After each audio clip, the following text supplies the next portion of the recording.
Nous bénissons le Seigneur pour la soirée d'aujourd'hui, qui est la deuxième soirée de notre séminaire.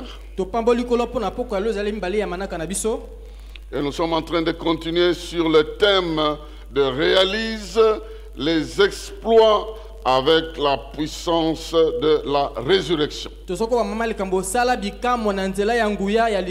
Notre objectif, c'est de découvrir comment la puissance de la résurrection peut agir en notre faveur. Et pour aller de l'avant, nous avons commencé par le début. Parler de la mort de Jésus qui a provoqué cette puissance de la résurrection. Et nous sommes allés prendre l'image de la Pâque que Israël avait fêté ou commencé en Égypte. Ces esclaves qui étaient maltraités, ces esclaves qui étaient dominés, ces esclaves qui n'avaient aucun droit, ils ont passé une nuit, la dernière nuit qu'ils sont entrés chez eux comme des esclaves. Ils ont mangé l'agneau. Et le matin, quand ils sortaient de leur maison, ils étaient craints par leurs voisins. Ils sont entrés comme esclaves. Mais lorsque les portes de leur maison se sont ouvertes le matin, il y avait encore les traces du sang dans au niveau de leur linteau. Voyez cette image-là, c'est très important. C'est des esclaves qui sont entrés chez eux. Le sang a entouré leurs portes. À l'intérieur, ils ont mangé l'agneau. Et dans le matin, pendant qu'il y avait des bruits de pleurs chez les Égyptiens, lorsque eux ouvraient leurs portes, ils ne sortaient plus comme des simples esclaves. Ils sortaient comme des gens respectables et respectés. À leur sortie de la maison, les voisins étaient en train de les supplier, il faut partir. Les mêmes voisins qui les menaçaient, qui les considéraient comme des vauriens, en une seule nuit, leur dignité a changé, leur respect est né. Ils ont commencé à être suppliés de partir. Alors, je suis en train de parler de comment le sang de Jésus te transforme et te donne la dignité qu'il te faut. La même chose que celui-là est entré dans la tombe comme un condamné à mort. Mais quand il est sorti, le roi des rois, le seigneur des seigneurs, le maître des temps, des circonstances, Dieu bénit éternellement. Amen. Voilà ce qui se passe. Et moi je suis sûr que pendant ce temps, Dieu va t'ouvrir la porte. Il va te sortir de n'importe quel trou où tu as été, de n'importe quelle tombe où tu as été, afin que ceux qui t'ont placé là-bas reconnaissent qu'il y a un Dieu capable de te faire sortir. Il y a un Dieu capable de te sortir de n'importe quel blocage des hommes, parce qu'il est souverain et il a le monde entier dans ses mains. Alors hier nous avons parlé d'une mort avec plusieurs conséquences. Aujourd'hui, nous parlons d'une puissance avec plusieurs conséquences. La puissance que Dieu a déployée lors de la résurrection de Christ a plusieurs conséquences. Et nous allons faire une petite étude dans la Bible. Si vous avez quelque chose, vous devez écrire ça, parce que vous aurez besoin d'aller relire ça. Le premier texte est d'Éphésiens chapitre 1er.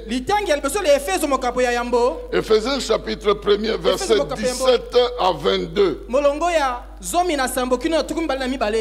17 17 à 22. 17 à 22. Éphésiens 1, 17 à 22. Éphésiens 1, 17 à 22. La Bible du Semeur, nous lisons ceci.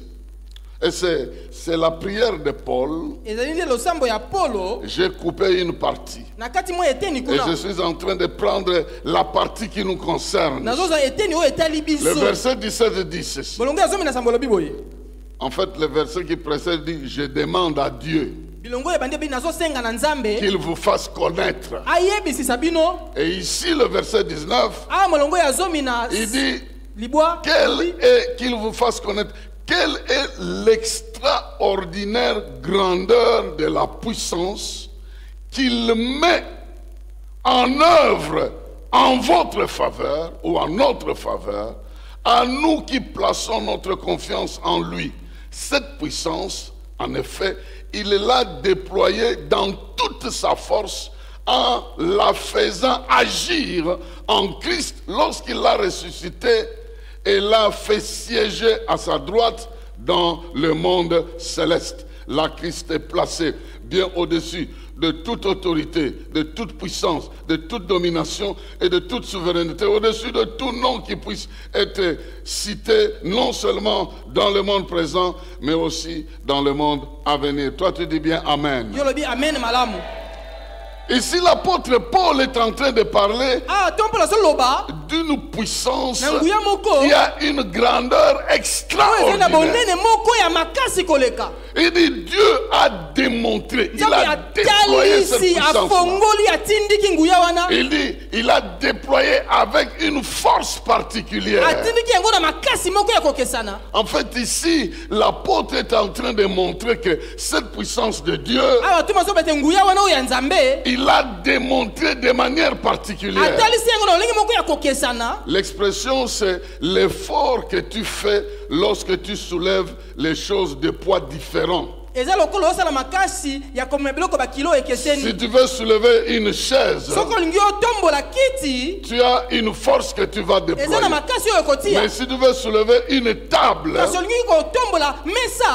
la force que tu n'as pas déployée ici, tu vas l'augmenter. Tu ne vas pas aller prendre ça ailleurs. Elle est toujours en toi. Mais tu vas engager une force beaucoup plus grande. Je pense que quelqu'un me comprend. Quand tu soulèves un verre, ta force que tu déploies là, elle est de loin supérieure à ce que le verre demande. Et si c'est une assiette ou un bassin d'eau, la même force que tu as là, tu vas l'engager différemment. Alors il est écrit ici que la grande puissance que Dieu a, tout ce que Dieu a comme grand, il a déployé sa presque en totalité, en faisant ressusciter Jésus dans notre monde. Voilà pourquoi cette puissance ici, elle a des conséquences variées par rapport aux autres puissances qu'il a déployées. Et c'est ici que j'aimerais citer certaines de ces choses pour que nous puissions nous préparer. L'objectif, c'est de connaître cette force-là. Comment nous pouvons vivre ça? Au lieu d'apprendre des choses historiquement et rester dans l'histoire. Oui, Jésus est mort, il est ressuscité. Mais sa mort a un impact dans notre vie. Et parce que sa mort a un impact, nous devons vivre cet impact-là dans notre propre vie. Sinon, alors, ça reste une histoire dans l'histoire, un fait historique. Et ici, la Bible nous dit que Dieu a déployé cette puissance pour découvrir en quoi cette puissance est particulière. Nous voyons d'abord ce qui est arrivé en Christ, ce qui lui est arrivé, et nous allons voir ce qui nous arrive nous aussi par rapport à Christ. La première chose qui lui est arrivée, la Bible dit que il est ressuscité, il a été placé au-dessus de tout ce qui peut se nommer. Mais ce qui nous importe ici, c'est que la Bible nous dit qu'il est devenu le dernier Adam. Il est devenu le dernier Adam. Cela veut dire la personne à partir de laquelle doit naître une autre race. Ça c'est très important. On le compare avec le premier Adam. Du premier Adam, nous sommes sortis de la race humaine avec la nature humaine. Mais lui, il est une autre sorte d'Adam. Quand on parle d'Adam, on parle de celui qui a la charge de produire des gens de son espèce. De son espèce. La même chose que Dieu a dit à Adam et Ève, multipliez-vous. Ici, le dernier Adam doit aussi produire les gens de son espèce. Mais écoutez ce que la Bible dit. 1 Corinthiens chapitre 15. 1 Corinthiens chapitre 15. Les premiers effets, c'est que nous avons un dernier Adam différent du premier. 1 Corinthiens chapitre 15, verset 45 à 49. Il est écrit ceci. J'ai laissé passer d'autres éléments très importants, mais vous pouvez lire ça. La Bible dit, l'écriture ne déclare-t-elle pas le premier homme, Adam, devint un être vivant, doué de la vie naturelle. Le dernier Adam est devenu, lui, un être qui, animé par l'esprit, communique la vie. Retenez ça, c'est parce que c'est très important. Donc, le premier Adam, Dieu a pris la terre, il a soufflé, vous le savez, il est devenu un être humain, avec toute la vie naturelle. Le dernier Adam, Dieu n'a pas pris la poussière, c'est la parole qui était avec Dieu, qui était Dieu, qui est devenu un être humain. Qui est devenu un être humain. Et lui, quand il est mort, à sa résurrection, il devient un esprit qui communique la vie. Pour que Adam communique la vie, il a besoin de prendre sa sémence, il le donne ça à Ève, et Ève reproduit ça. Mais pour que Jésus te donne la vie, il n'a pas besoin de passer par quelqu'un d'autre. Il te donne la vie, il te dit lève-toi, marche, tu te lèves, tu marches. Il te dit tu es sauvé, tu es sauvé. Il te dit tu es pardonné, tu es pardonné. Il te donne, communique directement ce qu'il te faut. Il est écrit que lui est devenu un esprit qui communique la vie. Retiens ça. Très important. Il est écrit au verset 48, 46 plutôt. Mais ce qui vient en premier lieu, ce n'est pas ce qui appartient au règne de l'esprit. C'est ce qui appartient à l'ordre naturel. Ce qui appartient au règne de l'esprit vient ensuite. Le premier homme, formé de la poussière du sol, appartient à la terre. Le second homme appartient au ciel. Or, tous ceux qui ont été formés de poussière sont semblables à celui qui a été formé de poussière. De même aussi, ceux qui appartiennent au ciel sont semblables à celui qui appartient au ciel.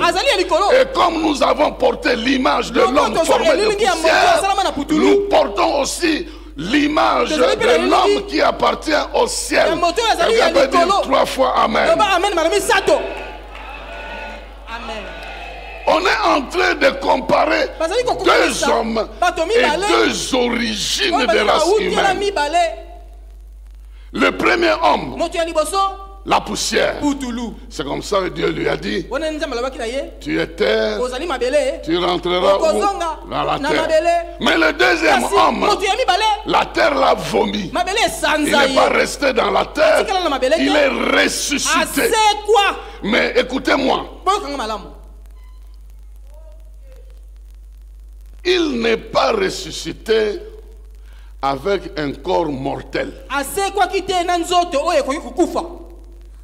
Quand Lazare est ressuscité, il est ressuscité avec un corps mortel. Lazare est ressuscité avec un corps naturel mortel. Tous ceux que Jésus a ressuscités, ressuscités avec un corps qui devait encore mourir. Lui, Jésus, est le seul qui est ressuscité avec un corps qui n'est pas mortel. Je ne sais pas si vous comprenez ça. Donc son corps ne peut plus connaître la mort parce que la puissance qui a été déployée pour sa résurrection est une puissance autre que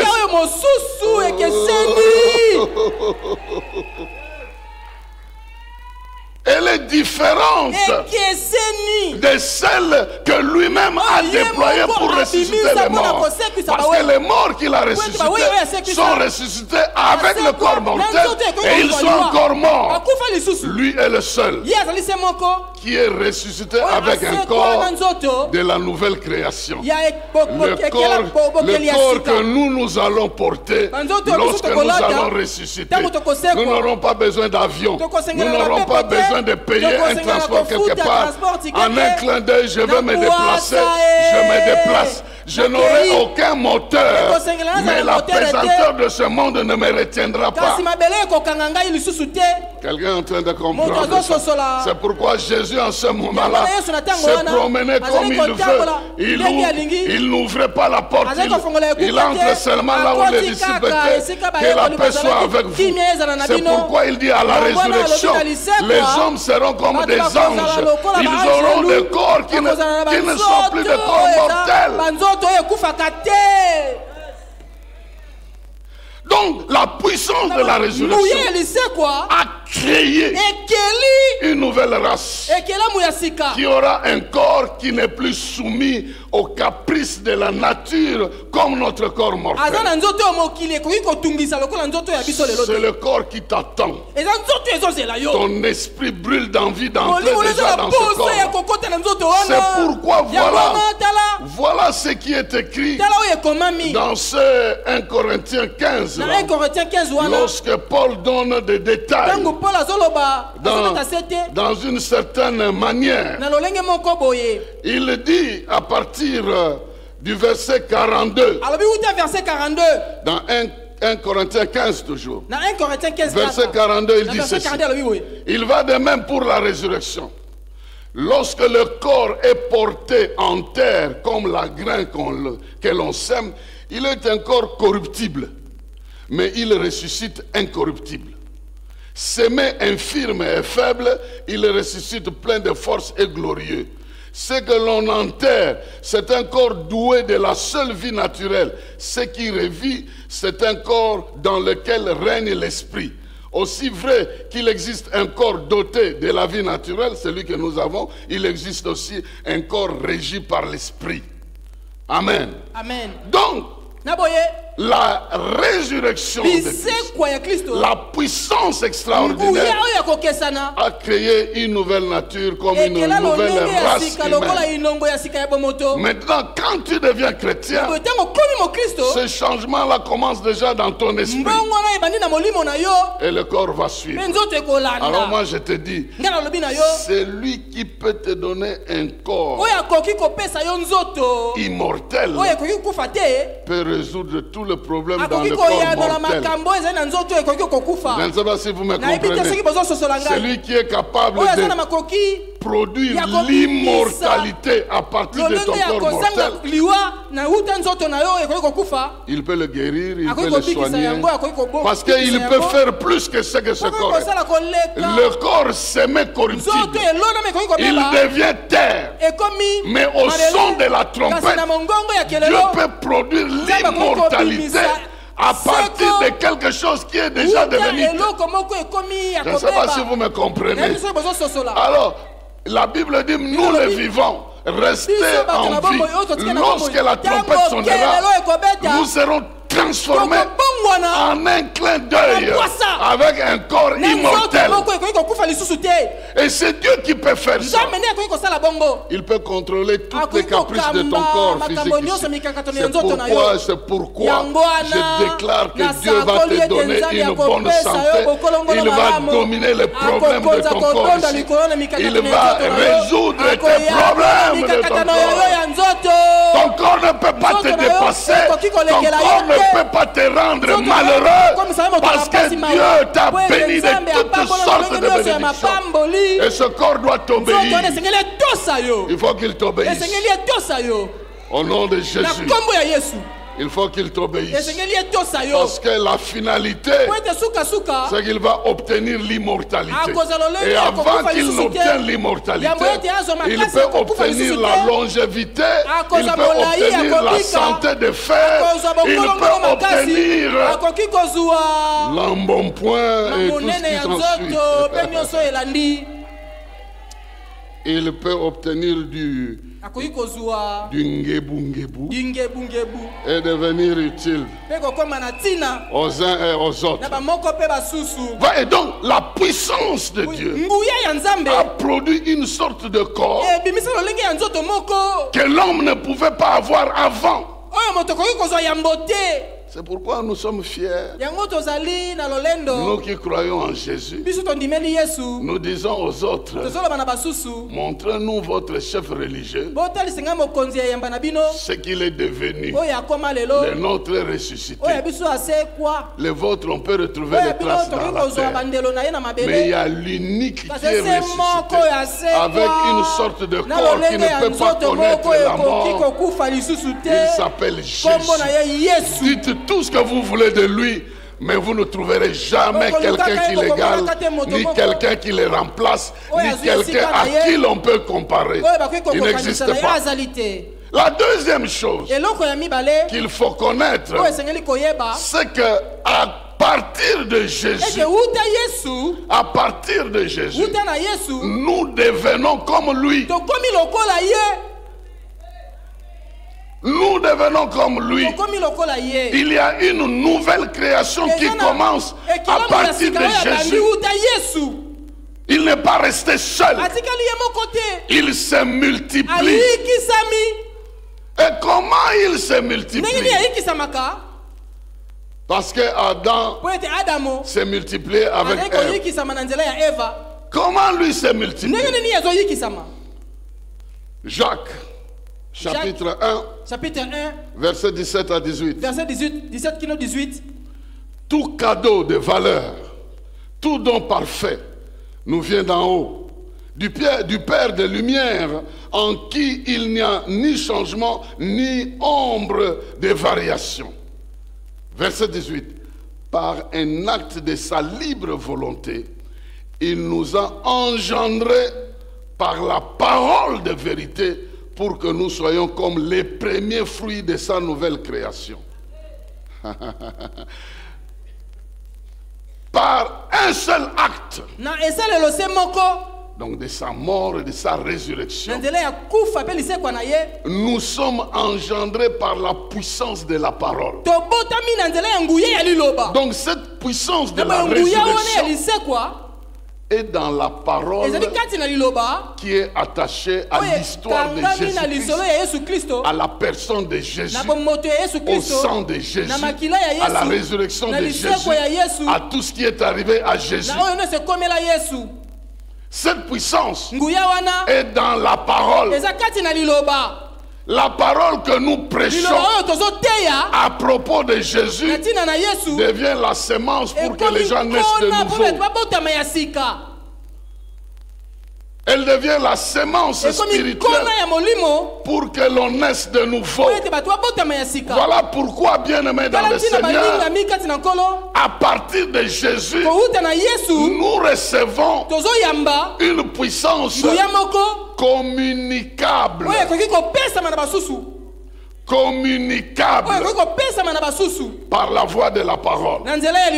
Par la voix de la parole, nous avons un pouvoir que nous pouvons communiquer. Et c'est comme ça que Jésus d'abord a commencé à dire. Il a dit, c'est l'esprit qui donne la vie. La chair à elle seule ne sert à rien. Les paroles que je vous ai données sont esprit et vie. Esprit et vie. Donc quand tu reçois la parole, elle attrape ton esprit et communique la vie. Elle vient dans la dimension spirituelle et communique la vie. Tout ce que Christ a, tout ce que Christ peut donner, il envoie ça par la parole. Celui qui croit à la parole reçoit ce que Dieu a donné dans la parole. Et la puissance de la résurrection est dans cette parole-là. Et la parole qui vient de Christ. Lorsque nous prêchons la parole de Christ, elle contient en elle-même la puissance spirituelle de la vie nouvelle. C'est pourquoi l'apôtre Paul dit: je n'ai pas honte de l'évangile. C'est une puissance de Dieu pour le salut de quiconque croit. Et je disais que cette force, elle est transmissible à tel point que de la même manière que nous sommes nés en entendant l'évangile, nous pouvons aussi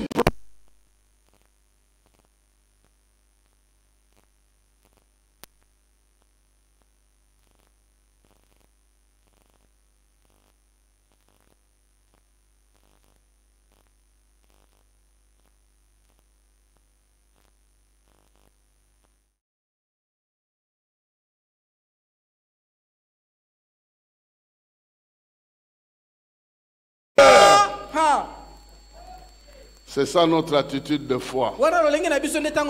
Un petit sorcier qui a un petit pouvoir. Un petit pouvoir que les gouttes d'eau de la pluie peuvent enlever. Il y a des petits pouvoirs là.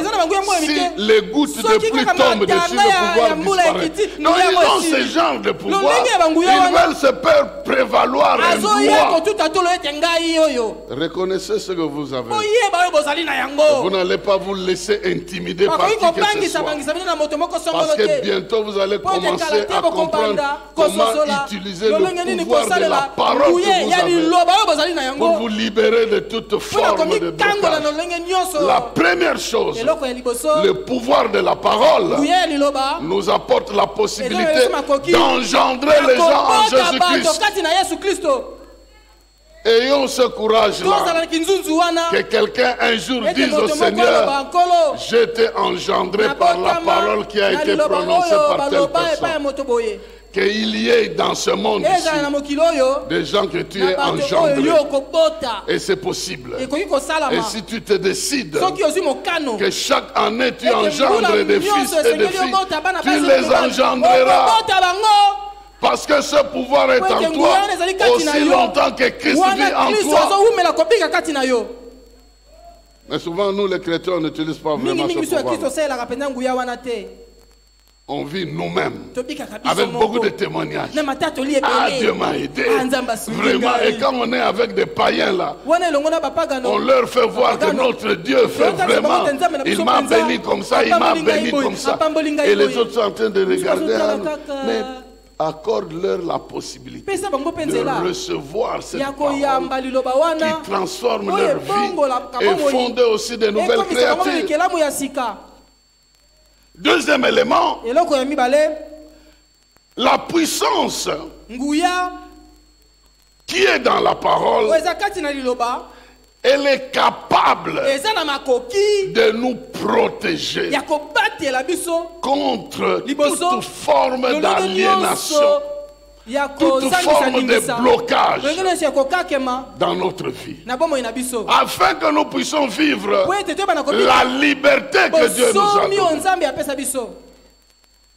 Non seulement que ce pouvoir travaille en nous pour que d'autres personnes naissent, mais pour que nous vivions la vraie liberté. La vraie liberté dans la vérité. Écoutez la prière de Jésus dans Jean chapitre 17, à partir du verset 15. Il dit: je te prie pas de les ôter du monde, mais de les préserver du mal. Ils ne sont pas du monde. Comme moi, je ne suis pas du monde. Sanctifie-les par ta vérité. Et ta parole est la vérité. Comme tu m'as envoyé dans le monde, je les ai aussi envoyés dans le monde. Et je me sanctifie moi-même pour eux, afin qu'eux aussi soient sanctifiés par la vérité.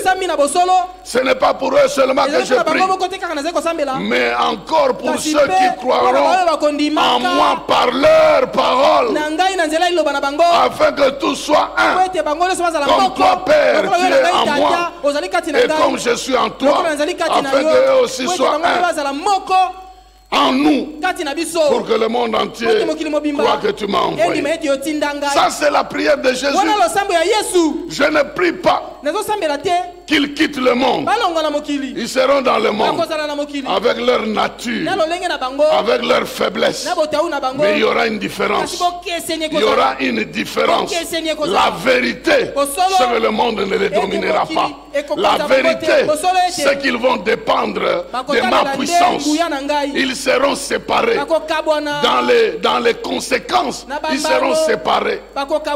Je peux dormir dans une même maison avec ceux qui ne te connaissent pas, mais mon sort est différent. Nous pouvons être dans un même pays, frappés par le même fléau, mais mon sort sera différent. Je suis dans le monde, mais je ne suis pas du monde. Je ne suis pas régi par le monde. Le monde peut trembler en se demandant où est-ce que nous allons. Il y aura un moment donné où vous n'allez pas acheter si vous n'avez pas la marque de la bête. Je ne serai plus là ce temps-là, parce que je serai parti du monde. Et aussi longtemps que le Saint-Esprit est là, ces histoires seront retardées.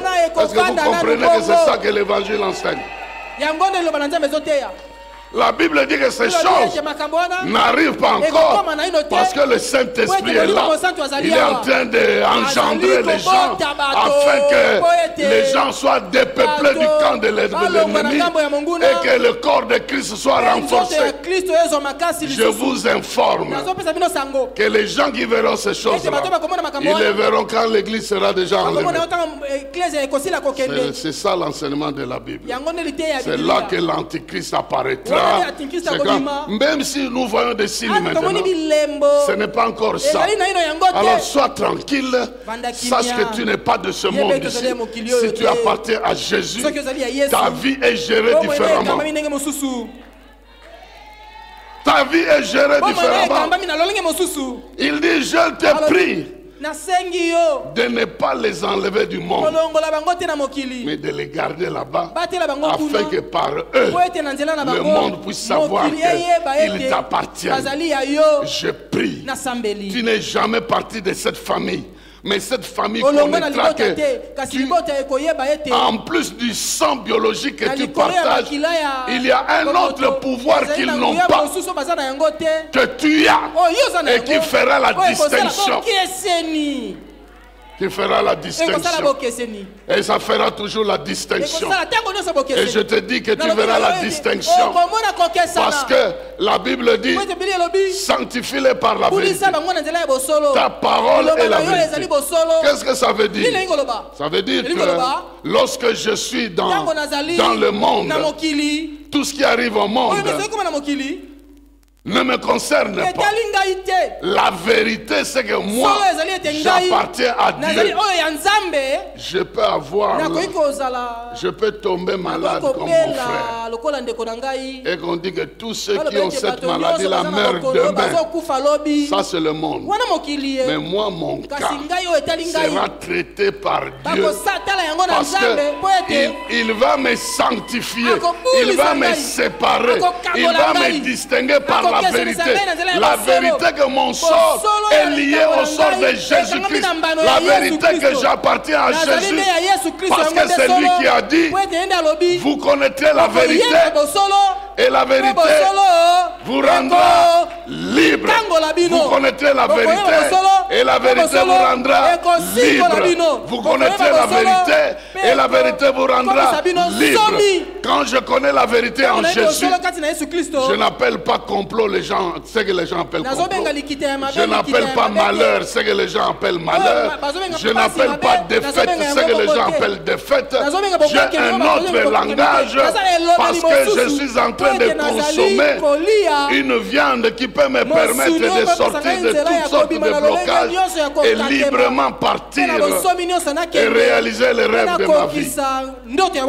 Je crois que quelqu'un est en train de comprendre.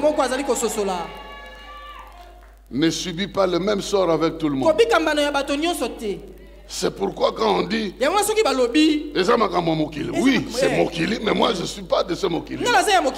Même si je vis dans ce Mokili, je n'appartiens pas à ce Mokili. Est-ce que tous qui vivent au Congo ici sont Congolais? Non. Si leur patrie leur demande, ils vont partir. C'est comme ça qu'un Américain peut vivre circulant ici. Mais quand un problème arrive au Congo, il prend son avion, il est parti, il attend d'abord.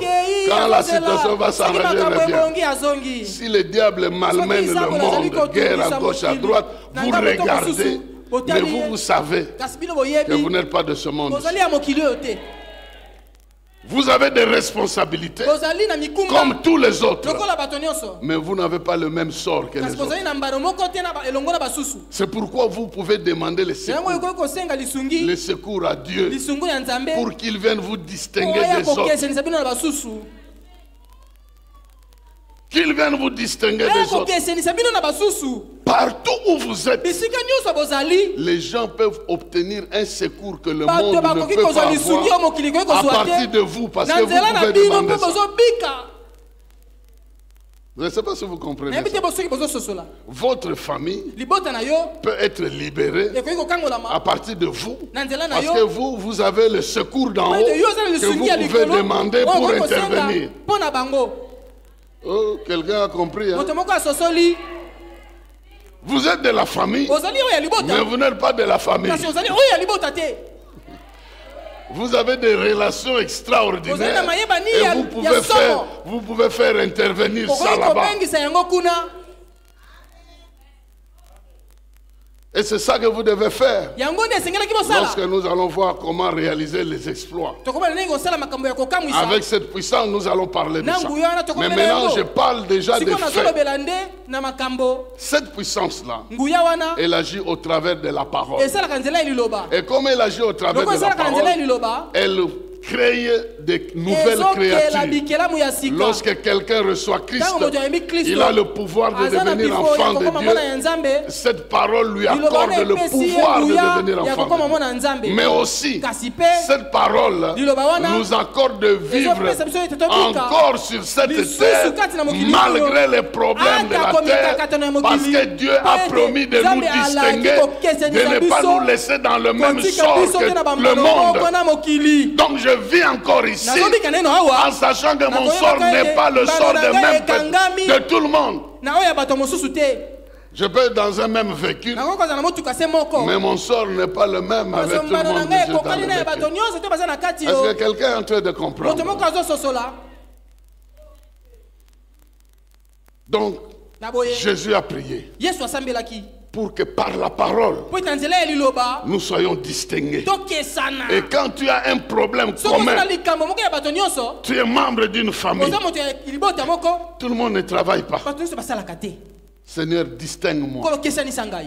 Distingue-moi. Je suis dans le monde, mais je ne suis pas de ce monde. Distingue-moi pour que les autres voient que je ne suis pas là. Donc, tu dois vivre cette puissance qui te distingue des autres, parce qu'elle agit à ta faveur. La prière, c'était quelle est l'extraordinaire puissance que Dieu met à notre disposition. Cette puissance, il l'a démontrée en Jésus. Et il la met à notre disposition pour que nous ne subissions pas le même sort que le monde doit subir. Nous sommes dans le monde, mais nous ne sommes pas du monde. refuse certaines choses qui appartiennent au monde et qui veut t'identifier au monde. Dis-le, oui, je suis dans le monde, mais je ne suis pas de ce monde. Je ne veux pas que cette maladie de ce monde-là se retrouve chez moi. Je suis dans le monde, mais je ne suis pas de ce monde. Je refuse ça. Au nom de... Je refuse cette situation-là. Oh non, vos ancêtres vous ont hypothéqué, donc il faut comprendre. Non, je refuse.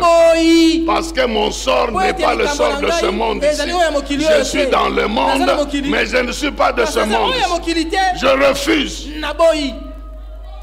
Que ton refus soit approuvé par Dieu. Il dira Amen. Et il dira Amen. Et la Bible dit que les Amen, nous les avons en Jésus-Christ.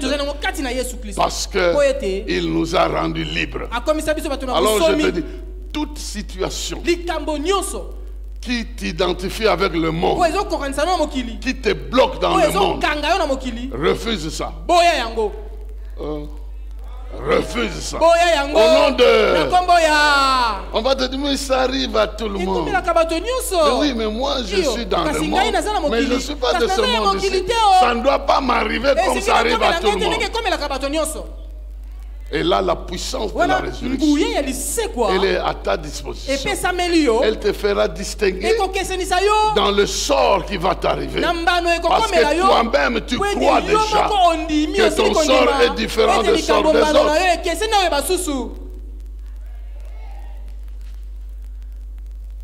Troisième chose, cette parole, non seulement elle vient nous distinguer, mais elle vient assurer notre victoire sur le monde des ténèbres. Elle vient assurer notre victoire sur le monde des ténèbres. Aussi longtemps que cette force agira en nous, le monde des ténèbres ne pourra jamais nous vaincre. Mais nous marcherons sur les serpents, les scorpions et toute la puissance de l'adversaire. D'abord, la Bible dit que Jésus a été élevé au-dessus de tous les ordres, de toutes les forces dans leur ordre. Ce n'est pas le temps de parler de ça ici, mais nous parlerons de ça un peu plus tard dans la formation. On parle de 9 groupes d'anges, par exemple. Mais lui est au-dessus. Au-dessus. Vous citez dans la rubrique les anges, les archanges, les principautés, les dominations, les pouvoirs, les souverainetés, les trônes, les chérubins, les séraphins. Ouais, tout ça. Et le diable, lui, était dans l'ordre des chérubins. Mais Jésus, son nom est au-dessus de tous ces noms. Et vous bénéficiez d'un pouvoir au-dessus de toutes ces choses. Je ne sais pas si vous comprenez que ce pouvoir-là vous rend au-dessus de tous les autres. Quand j'apprends que ces gens-là sont dans l'ordre mystique, dans l'ordre cécile, ce sont tous ces ordres-là qui sont en dessous de Jésus. Je n'ai pas besoin d'être dans un ordre. Parce que j'ai été ressuscité avec Christ et j'ai été assis avec lui. Comment je vais encore descendre pour m'identifier dans un ordre?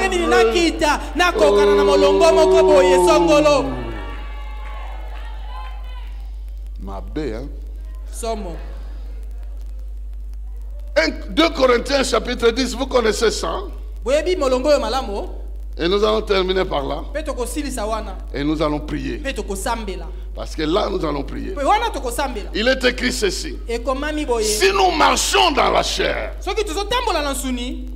Nous ne combattons pas selon la chair. Car les armes avec lesquelles nous combattons ne sont pas charnelles, mais elles sont puissantes. Alléluia. Elles sont puissantes par la vertu de Dieu pour renverser les forteresses, les lieux forts. Forteresse veut dire quartier général. Donc un lieu fortifié, nous renversons ça. On ne dit pas que nous chassons les démons comme tel. On va dans un quartier général, on disperse le monde qui est là. On disperse ça. Mais ça c'est le mois d'avril ici. On disperse ça. Là où les sorciers se réunissent là, on disperse ces lieux. Toutes les dispositions et même les réunions, on les fait annuler. Depuis qu'ils ont prévu de se réunir, ils n'ont plus les moyens. Tel a la diarrhée, tel autre est hospitalisé, l'autre a des problèmes. Il veut d'abord les régler avant d'aller se réunir. Ils ne savent pas voler la nuit parce que nous avons provoqué la pluie spirituelle. Hein? Il y a des choses que tu peux faire. Ça semble comme des blagues. Tu rends l'atmosphère de l'endroit où tu vis impénétrable par les puissances des ténèbres. C'est tout. Tu n'as pas besoin de quoi que ce soit. La parole. De la même manière que les pilotes spirituels, plutôt nos pilotes ici, ils voient des endroits difficiles à pénétrer. Les sorciers aussi voient des endroits difficiles. Il y a un jeune homme qui est venu me dire. Là, j'habite encore l'Ipène. Il dit, moi, j'assiste aux réunions du sorcier de quartier. On se demande, ta maison est où? Parce que chaque fois qu'on vient, on voit un trou profond. Donc si on ose entrer là-bas, on va disparaître. Chaque fois qu'on vient chez toi, on voit un trou profond. Alors tu habites où?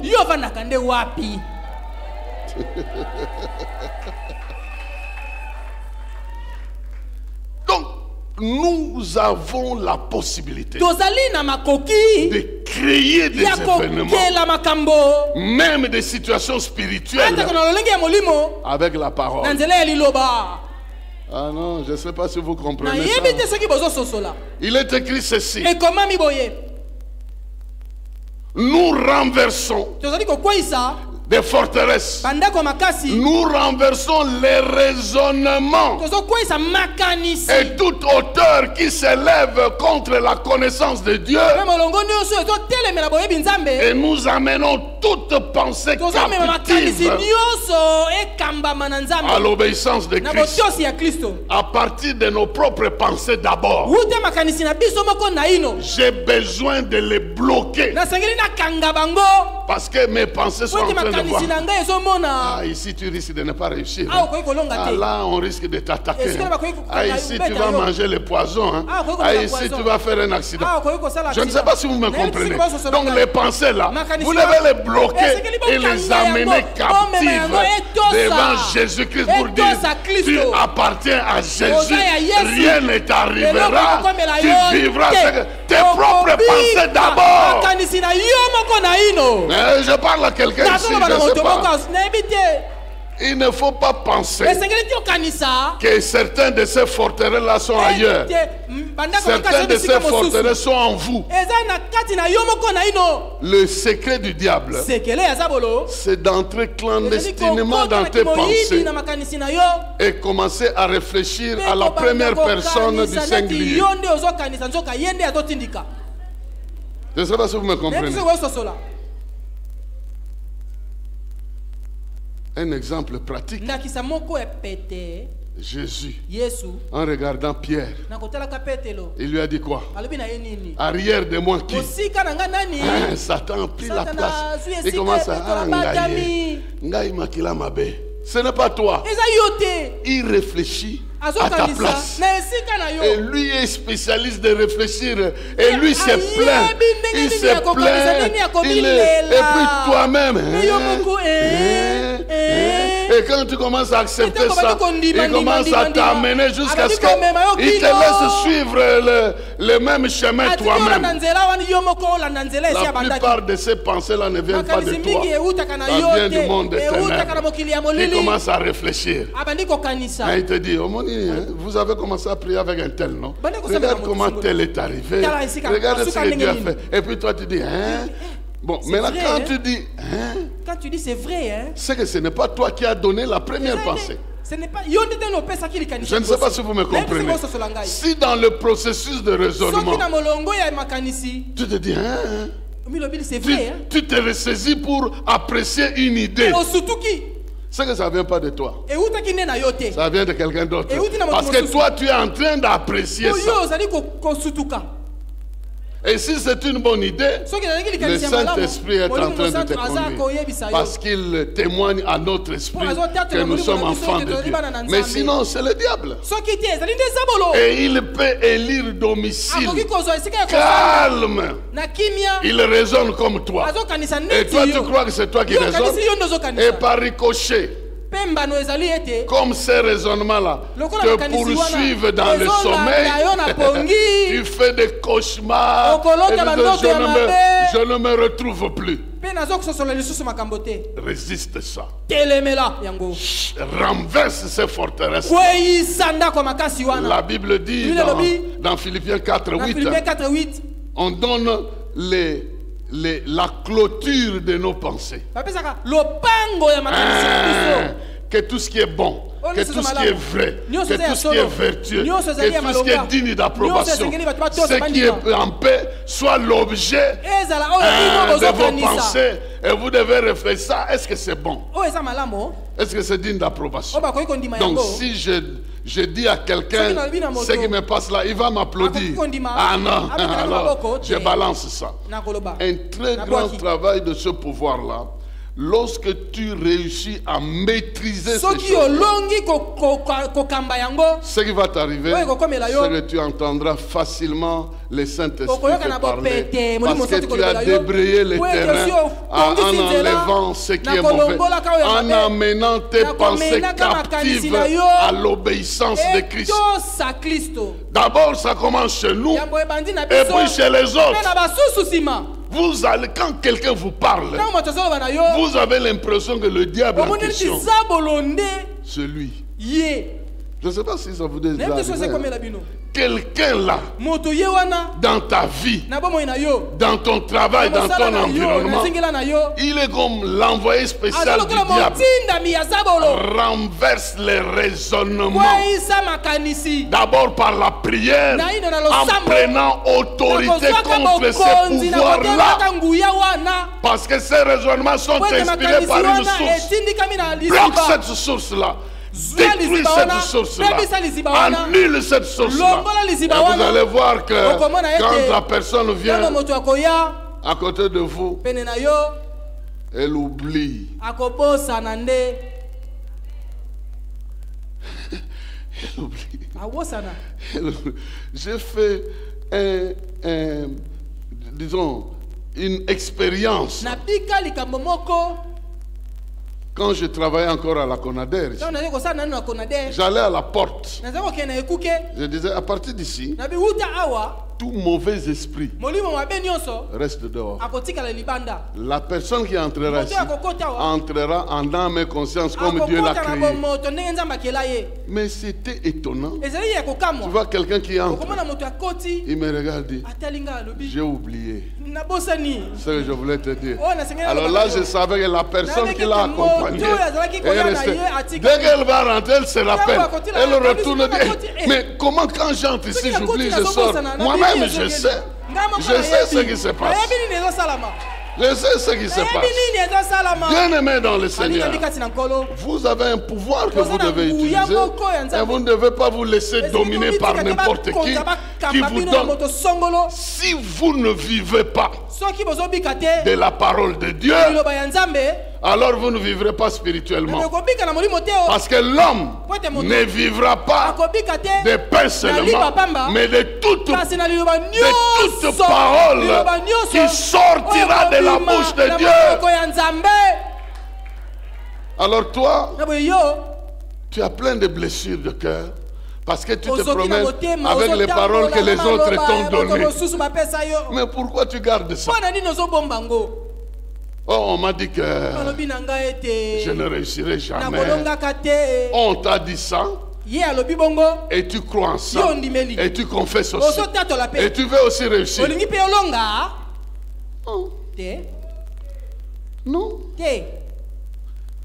Je dirais comme Jésus, il vous a été dit, mais moi je vous dis, il est écrit, je vivrai de la parole de Dieu et pas des autres paroles.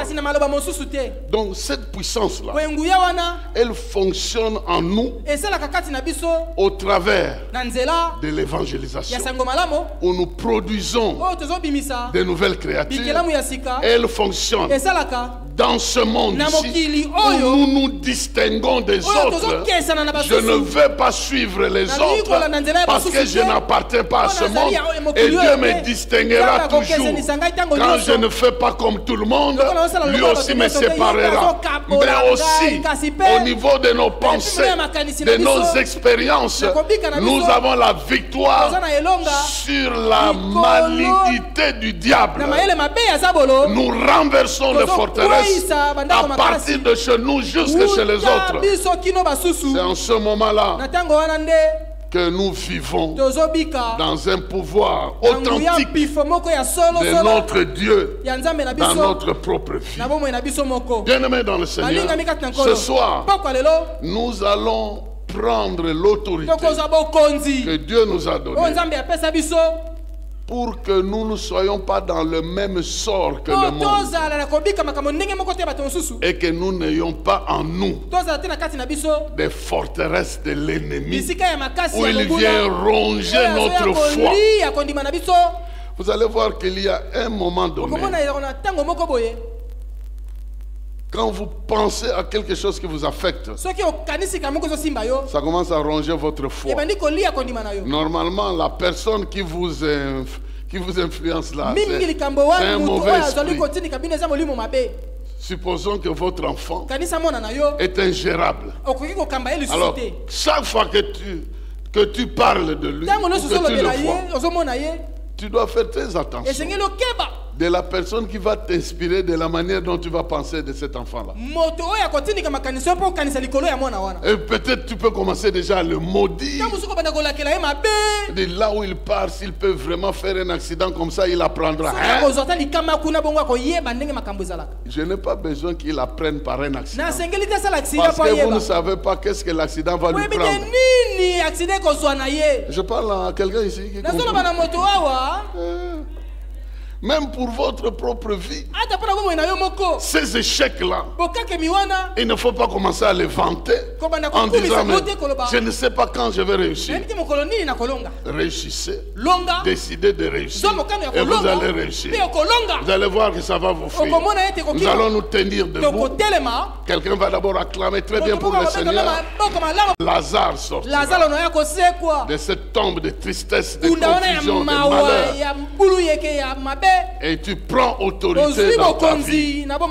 Tes sommeils ne seront plus les mêmes. Parce que la parole que Dieu te donne est esprit et vie. Pierre a dit, je n'ai ni or ni argent, mais moi j'ai quelque chose. Lève-toi. Il lui a communiqué ça. Et c'est ce que nous faisons ici. Nous venons vous communiquer ça. Et lorsque tu reçois cela, ça devient une réalité dans ta vie. Maintenant même, saisis le pouvoir, détruis toute forme de raisonnement, renverse tout ce qui est camp de l'adversaire, proclame la victoire dans ta vie. Proclame ça. Déclare ça. C'est ce qui t'appartient. C'est ce qui est à toi. Déclare ce que tu veux vivre. En Jésus-Christ, il va te l'accorder. Déclare cela. Proclame cela. Ce que tu veux réaliser, Jésus-Christ t'accorde la force de réaliser, la victoire de réaliser, l'autorité de réaliser.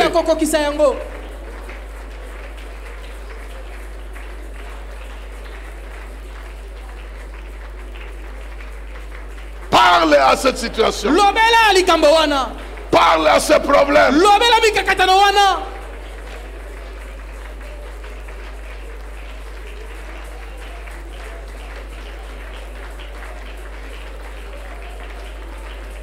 Déclare la victoire de Jésus. Proclame la victoire de Jésus. Saisis la victoire de Jésus. Parce que l'homme ne vivra pas de pain seulement, mais de toute parole. Alors crois en la parole. Alors proclame la parole. Alors saisis la parole. Vis la parole. Déclare la parole. Proclame la parole.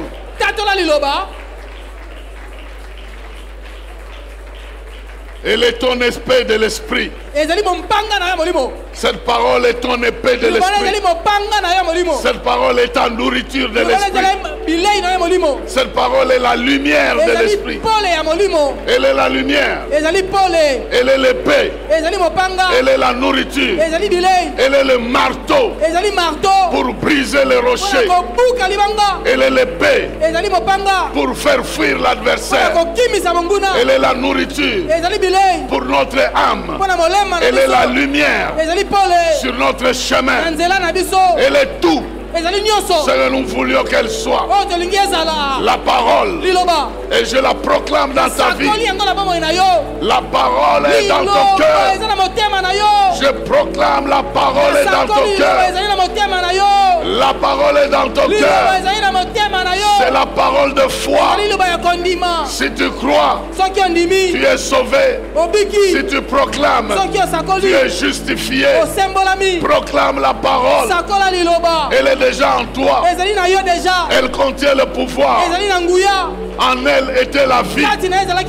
Au commencement était la parole.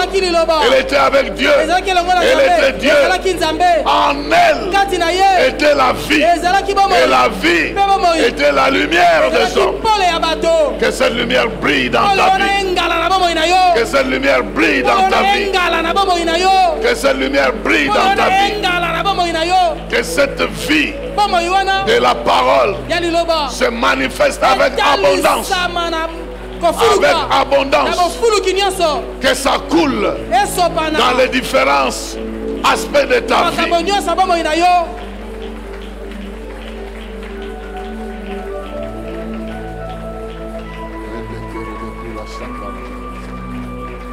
Nous allons renverser les forteresses de défaite, les forteresses de découragement, les forteresses de doute, les forteresses de doute, les forteresses de fatigue, les forteresses de découragement.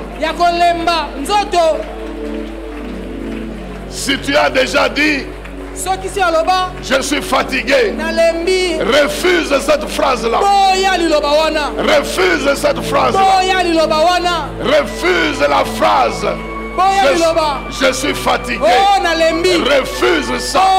La Bible dit ceux qui se confient à l'Éternel renouvellent leur force. Tu marcheras. Tu ne te fatigueras pas. Tu résisteras. Tu ne te fatigueras pas. Au nom de Jésus.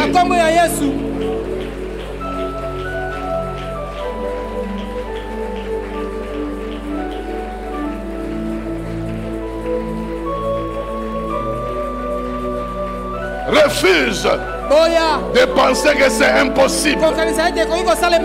Sache que Dieu peut faire l'impossible. Il peut faire l'impossible.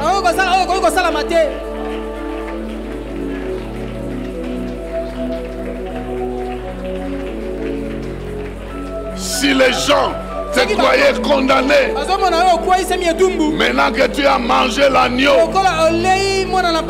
et que sur tes portes se trouve le sang de l'agneau, l'on devra te craindre, l'on devra te respecter, l'on devra respecter ton Dieu, on devra respecter ta foi, on devra respecter ta proclamation de la foi.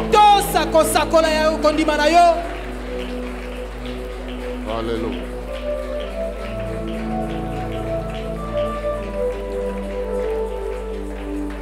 Père de gloire, dans le nom de Jésus, nous saisissons ta parole, celle qui a été faite chair, celle qui est venue dans le monde, celle qui donne le pouvoir de devenir enfant de Dieu, celle qui nous qualifie de la porter à notre tour, pour qu'en parlant en tant qu'humains aux autres humains, la puissance de ta parole tombe dans le cœur de ceux qui ne te connaissent pas et qu'ils attrapent le salut. Quel privilège d'avoir le pouvoir qui engendre des êtres humains, qui crée de nouvelles créatures. Rends-nous conscients de ce pouvoir. Il suffit de dire Jésus t'aime et cette phrase devient une sémence du salut dans la vie de quelqu'un. Quel pouvoir de ta parole. Laisse aussi, Seigneur, que nous puissions nous distinguer de ce monde ici à cause de l'application de ta parole dans nos vies. Parce que nous ne sommes pas de ce monde. Nous vivons dans ce monde. Accepte que ta parole nous requalifie. Là où on te cherche, qu'on te voit au travers de nous. Là où on pense que le monde est entré dans le scandale, mais qu'on voit qu'il y en a d'autres qui te reflètent effectivement. Fais de sorte, Seigneur, que nous prenions conscience que par notre proclamation, nous renversons les forteresses, les raisonnements. Nous n'avons pas besoin d'accepter n'importe quoi comme objet de notre foi. Laisse que le discernement soit notre partage. Bénis ton peuple ce soir. Au nom de Jésus. Amen.